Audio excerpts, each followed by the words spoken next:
Felipe Ruiz, por que estatais? Por que investir em estatais ou não investir?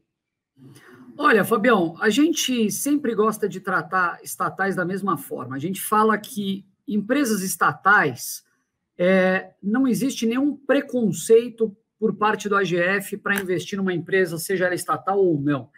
É claro que existem boas estatais e más estatais, assim como existem boas empresas privadas e más empresas privadas. É normal, né? O que é a questão aqui?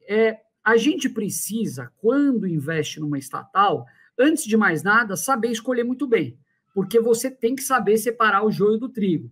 Existem estatais com problemas muito maiores, às vezes de governança, algumas delas são mais caixa preta do que outras, vamos dizer, né? A gente, na própria Bolsa, a gente tem alguns bancos aí, você tem bancos estatais que vão desde Banco do Brasil, Banrisul, até outros que não são tão conhecidos do público, né? Como, por exemplo, o Banco do Espírito Santo. Eu não estou aqui dizendo que são más empresas, mas são empresas que, às vezes, não têm tantas informações públicas, né? Então, você tem que ir um pouco mais atrás, Banco da Amazônia, enfim. Mas, pessoal, tudo tem o seu preço, e eu acho que é muito importante deixar isso claro. Quando a gente fala de investir numa empresa, seja ela estatal ou não, é claro que a gente vai avaliar vários critérios antes de saber se é uma boa ou má empresa, mas existem algumas empresas que você vai chegar e vai falar assim, pô, essa empresa, olha, ela não é a melhor do setor dela, a mais eficiente, a governança dela não é uma maravilha, mas a um determinado nível de preço, eu passaria a considerar investir nela. Não é isso, Fabião?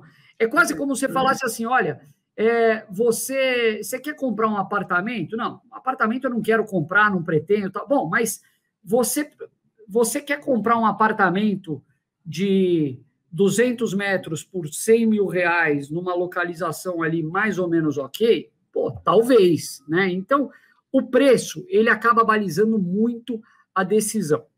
Eu ia te perguntar uma coisa, você tem estatal na tua carteira, né, Fabião? Nos dias de hoje, e você já teve outras estatais no passado. Você chegou a sair da estatal por problemas de governança ou porque a empresa cometeu algum tipo de desvio ou problemas? Enfim, o que você tem a dizer um pouco sobre o teu histórico com estatais na Bolsa? Olha, Felipe, falar de estatal é sempre muito maluco, né? Tem muita gente que fala, não, eu não vou ser sócio do governo nem a pau, porque o negócio aqui não é ganhar dinheiro, é atender os interesses do governo, do partido, isso é muito ruim. Bom, pessoal, o que a gente pode dizer é que assim, como o Felipe falou, depende do preço. Se você tem um preço muito bom para se associar a uma estatal, maravilhoso. Historicamente falando, eu acho que o Banco do Brasil, na minha carteira, tem uma história muito, muito interessante, sabe, Felipe? Até nos momentos, você lembra disso, que a gente já está no mercado há um bom tempo, né? Principalmente nos momentos aí, nos anos de 2008, o Banco do Brasil é uma das primeiras empresas que eu tive na carteira. Se você pegar o Banco do Brasil em 2008, mais precisamente no auge do subprime, né, na crise do subprime norte-americano, a gente comprava essa ação a R$ 9,00, R$ 9,00, R$ 8,00, e ela pagava um dividendo muito bom, dividendo fantástico. Então, assim, fazia sentido? O Barsi sempre fala uma coisa para nós, pessoal, que é muito bacana, eu acho muito interessante. O legal de se investir em estatal é que ela não pode quebrar. Não é verdade? Estatal não pode quebrar. O Banco do Brasil é o primeiro CNPJ do Brasil. Lógico que isso aqui, pessoal, esqueçam, o pessoal até fala para a gente não falar isso, mas é verdade, isso nunca é uma recomendação de compra de absolutamente nada. A gente ensina vocês aqui a ficarem conscientes e a estudarem o que vocês estão fazendo. O Banco do Brasil, por exemplo, é uma estatal que eu carrego há muito tempo na minha carteira.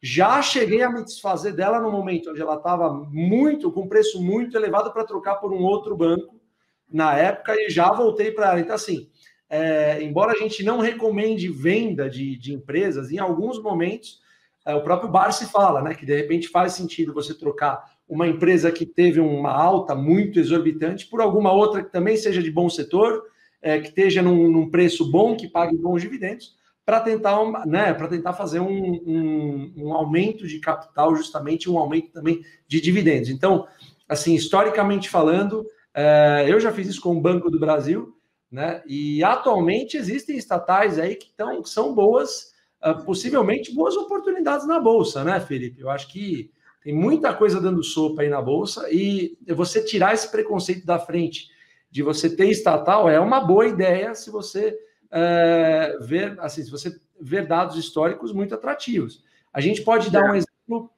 por exemplo, o Banco do Brasil, se você for pegar o valor patrimonial, o Felipe falou da casa, né, Felipe? Você falou um pouquinho do preço da casa. O valor patrimonial do Banco do Brasil, o valor patrimonial é uma das métricas que a gente utiliza para avaliar bancos, né? Você vê o valor patrimonial do Banco do Brasil, está em 40, quase R$41. 41, isso, exatamente. R$41 e a ação está valendo R$33 no dia de hoje, que a gente está falando, né? Então, assim, você tem que ver se faz sentido isso para você, até porque o Banco do Brasil anunciou há pouco que vai distribuir 40% dos dividendos, e isso é uma informação que está aberta, tá, pessoal? É pública, está no RI da empresa. Ela informou que vai distribuir 40% dos dividendos e também, Felipe, deu guidance, né? Ela deu um guidance de 16 a 18 bi de proventos esse ano. Se fizer as contas, vai dar um dividend yield interessante, né, Felipe? Olha, Fabião, a gente falou, há pouquíssimo tempo a gente falou sobre isso, tanto no nosso Insta aberto, @açõesgaраntem, para quem ainda não segue, e também no AGF Prime, né? A gente comentou sobre estatais recentemente, e lá a gente listou 4 pontos positivos do porquê você deveria considerar investir em empresas estatais. O primeiro deles você já falou, empresa nunca vai quebrar, e é verdade. Vocês veem, por exemplo, o que fizeram com a Petrobras, né, Fabião? Acho que não tem exemplo mais emblemático do que esse. Bateram, saquearam, roubaram tudo o que podiam na Petrobras e a empresa continua lá de pé. É claro que sofre até hoje, vocês que acompanham, eu não sei se vocês acompanham Petrobras, mas assim, eu estou cadastrado, por exemplo, no RI da empresa e todo santo dia você recebe a notificação que a empresa está vendendo um ativo X. E ativo X não, né? Ativo X parece do Ike Batista. Parece, todo dia você recebe a notificação que a empresa está vendendo um ativo. O que isso quer dizer? Significa que ela começou a investir tanto e tão mal ao longo dos anos que ela começou a se meter em tudo quanto era setor não correlato com a exploração e produção de petróleo. Então, fertilizante, que mais? Frigorífico. Etanol, só faltou isso. Só faltou a Petrobras montar um banco digital, né? Então, os caras começaram a investir em absolutamente tudo. Então, fizeram tudo isso com a Petrobras, a empresa sobreviveu, a empresa está prosperando, está reduzindo o endividamento, trouxe várias melhorias de governança, enfim. Então, primeiro ponto, empresa estatal dificilmente precisa ser muito bom para conseguir quebrar, e eu, particularmente, não me lembro de empresas estatais na Bolsa terem tido problemas mais sérios do que esse da Petrobras. Segundo ponto, muito importante, geralmente, empresas estatais, elas acabam sendo empresas mais consolidadas no seu mercado de atuação e muitas vezes, inclusive, né, Fabião, elas têm uma posição de mercado quase que monopolista. Às vezes é um monopólio, um duopólio. Então, por exemplo, você pega a Sabesp em São Paulo, você pega a Copasa em Minas Gerais. Então, isso acaba fazendo com que, se você precisar daquele serviço específico que a empresa presta naquela região, inevitavelmente, você vai ser obrigado a contratar o serviço dessa empresa. Então, isso é muito importante em empresas mais maduras. Empresa estatal, Fabião, quem que é o principal sócio? É o governo. Quando o governo é o principal sócio, e a gente sabe que o governo está sempre precisando de recurso, ele acaba distribuindo bons dividendos, porque pagando dividendos, ele está pagando para ele mesmo. Então, muitas empresas estatais, e isso é um fator que atrai a gente, acabam tendo dividendos muito convidativos, níveis de yield muito positivos, e aí a gente pode citar várias aqui, né? Setor elétrico, CEMIG, Copel, saneamento, a gente acabou de falar da Copasa, da Sanepar, e por aí vai. E um outro ponto, só para finalizar aqui dos 4, que eu acho interessante, então, primeiro, não vão quebrar, Segundo, empresas maduras e consolidadas no seu mercado. Terceiro, dividendos. E quarto ponto, na grande maioria das vezes, eu vi o pessoal até comentando aqui no chat, as empresas estatais acabam sendo muito penalizadas pelo mercado. Então, o mercado consegue dar um prêmio de preço muito alto, às vezes, para uma empresa que está no IPO, mas para uma estatal ela é penalizada severamente e muitas vezes, e isso acaba gerando o quê? Um preço convidativo de entrada no papel. Então, muito importante sempre lembrar disso quando você for avaliar uma estatal. Não precisa ter preconceito. Existem boas e más estatais, e se tiver a preço interessante, melhor ainda. A equipe AGF utiliza o método de fluxo de caixa descontado para balizar o valor de entrada. Ô, Marco, é o seguinte, existem algumas coisas na vida, eu acho, que a gente precisa aprender o complexo para descobrir que o simples resolve o teu problema e muitas vezes é até melhor do que o complexo. Fluxo de caixa descontado, se você perguntar para todos nós aqui, todos nós sabemos fazer. Projetar o fluxo de caixa da empresa, perpetuidade, depois calcula custo da dívida, custo do equity, beta, alavancado, desalavancado, desconta pelo WACC, chega no... Todo mundo sabe fazer, todo mundo sabe. Agora, fazer um fluxo de caixa descontado bem feito acaba sendo difícil. E muitas vezes, qual que é a grande dificuldade? O cálculo do fluxo de caixa descontado, ele se baseia em muitas premissas.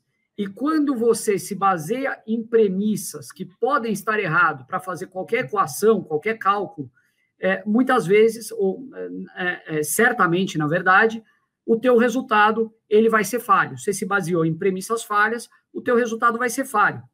Em inglês, se fala muito disso, que é o chamado garbage in, garbage out, né? Você joga lixo na conta, ele cospe lixo, é óbvio. A gente gosta de comprar aquelas empresas e eu acho que isso acontece principalmente naqueles momentos de alta convicção, né, Fabião?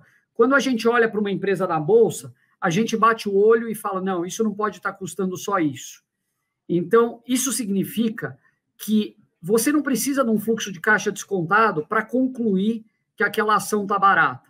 Você tem vários fatores que você considera na sua avaliação.